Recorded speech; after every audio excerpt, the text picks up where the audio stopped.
Hello everyone, that Manga Kid here to do a manga review on Blue Morning, the 8-volume series put out by SuBlime. This is by Shoko Hidaka, who has very beautiful art.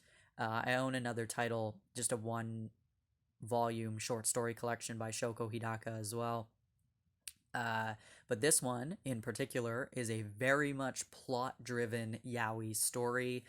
So if you're looking for something that's not just explicit sex scenes, but actually has a really, really intricate story that spans more than just a single or 2 or 3 volumes, then this one is a good one to check out.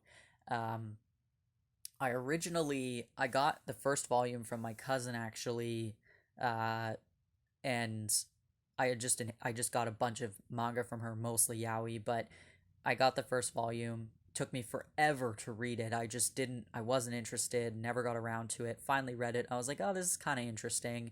And then I think I reread it and was like, oh, this is really interesting. And then a sale happened and I bought the rest of the series. Uh, Volume 8 just came out, so I had this one pre ordered almost the entire year of 2019. It only came out, I think, last month. Um, but yeah, I really, really enjoyed this story. It's about Akihito, the lighter haired boy on the covers. He's a viscount. I don't know what that means, honestly. Basically, wealthy family, very politically and like some industry related kind of uh, important family, and he is now the head of that household. Very young man. He's a teenager. I believe the story starts when he's about 10 years old, or it keeps flashing back to that point. Because he becomes the leader of the Kuze household at age 10. Katsuragi, the darker haired gentleman, is the butler slash private tutor slash pseudo head of the household, while Akihito is still under the age of 18. But then the story progresses into Akihito's kind of young adulthood and the relationship between him and Katsuragi, as Katsuragi's having to give up his power in the household because he is no longer necessarily needed in some respects, because now Akihito is technically of age and should be running the household on his own, but he doesn't really know how to do that. Katsuragi's been doing it for him for so long that he still wants his help, and of course, obviously, they fall in love.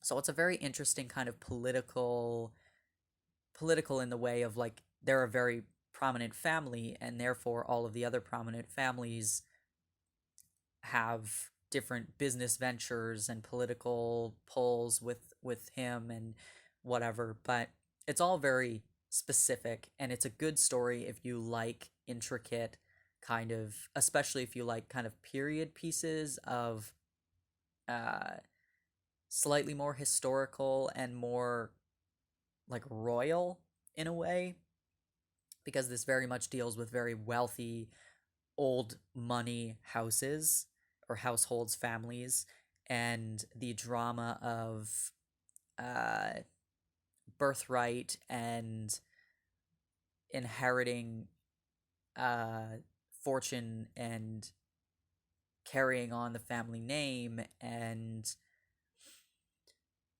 uh yeah, it's just very, very intricate. It's hard to explain kind of all that happens, especially since I read this over quite a long span of time as opposed to like reading it all in one sitting.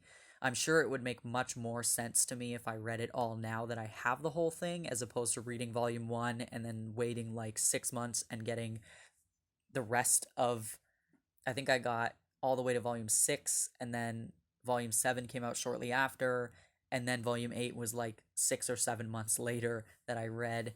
um Honestly, though, the art in this series, you can probably tell from the covers, but the characters are just really gorgeous. And I believe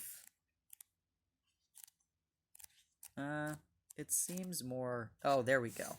Yeah, I was going to say this. There are some really stunning kind of backgrounds and stuff. A lot of really beautiful, ornate outfits and architecture and things like that. Shoko Hidaka is a really really good artist. So it's just stunning to look at, um, for sure. And then obviously there is sex scenes. This does have an explicit content warning. Um, the only thing I could see as being a problem is if you're uncomfortable with the fact that Katsuragi technically did raise Akihito, and then they start a relationship. However, the way that it kind of happens and the way that everything plays out doesn't feel um, I don't know. It doesn't feel uncomfortable to me. It doesn't feel unnatural. It doesn't feel slimy and like gross in any way. I think that this story is really kind of beautiful and really well done. Um, and I don't typically like stories like this. I don't care for kind of more wealthy royal family esque situations. Um, so I was quite surprised at how much I enjoyed it. But like I said, I have read something else and I own something else by Shoko Hidaka, and I really, really like the way that they do stories and drawings, and everything just flows really nicely. And I can't wait to read this whole thing again now that I have all of it. But I highly recommend it. I don't see a lot of people talking about it, but it's well worth it, honestly. If you like yaoi and you're interested in one that's a much more story plot driven um, one, it's just, I don't know, it was quite refreshing, I found. Very, very interesting, not like anything I've read before. And maybe that's just because I steer clear of this kind of genre, um, of like like I said, the kind of rich household, keeping up the family name. Like that's just not the story I typically read, or the type of story I typically read. But I really enjoyed this one. The boys are all beautiful. The women are gorgeous. The clothing and the, like I said, the architecture, everything is so stunning. Um, and yeah, the faces are just like, look at his face. It's really really well done. Lots of dialogue, lots of talking. So if you're looking for something action packed, this is not it. But yeah, I highly recommend Blue Morning. If you've not checked it out, I definitely recommend it. Uh, yeah, and it's 8 volumes. It's rare to see a yaoi series that goes more than like 3 volumes. So it's nice to have one that did and is well done and really beautiful. So yeah, if you have any questions about Blue Morning, or if you have read it yourself, I'd love to hear your thoughts on it. Like I said, I haven't heard too many people talking about it. But yeah, thanks for watching.